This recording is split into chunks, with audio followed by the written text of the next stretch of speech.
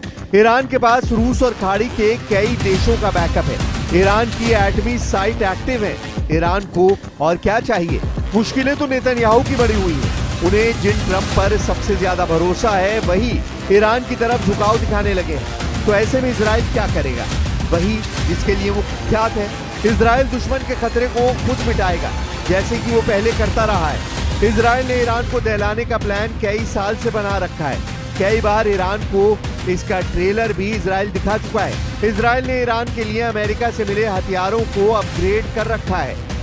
Israel 2000 kilometre दूर के target को हिट करने की क्षमता रखता है। इजराइल के पास F-15I स्क्वाड्रन से लेकर F-16I सुपर स्क्वाड्रन तक है। मीडिया रिपोर्ट के मुताबिक इजराइल ने F-15 जंगी जेट में ऐसे बदलाव किए हैं जिससे उसका फ्यूल टैंक अलग किया जा सके और इसके साथ ही ये फाइटर रडार की जद में भी नहीं आएंगे। इजराइल ने रैम्पेज मिसाइलों को एयरक्राफ्ट से जमीन पर टारगेट हिट करने के लिए तैयार कर रखा है। इजराइल के पास रॉक मिसाइल है जो अंडरग्राउंड अड्डों को तबाह करने के लिए जानी जाती है।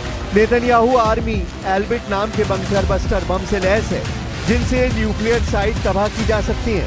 समंदर के रास्ते ईरान पर हमले के लिए इजराइल के पास पॉपाई टर्बो क्रूज मिसाइल है। इजराइल के जंगी जेट यमन तक मार कर रहे हैं। इजराइल के फाइटर जेट सीरिया को आए दिन दहलाते हैं। इजराइल लेबनान को कब्रिस्तान बना चुका है। ईरान को निशाना बनाना इजराइल के लिए नामुमकिन नहीं, बशर्ते कि अमेरिका इजराइल के साथ रहे। बिना सुपर पावर की सपोर्ट के इजराइल हमले तो कर सकता है, लेकिन ईरान से युद्ध जीतना मुश्किल है। ईरान की मिसाइल पावर इजराइल को दहलाने के लिए काफी है।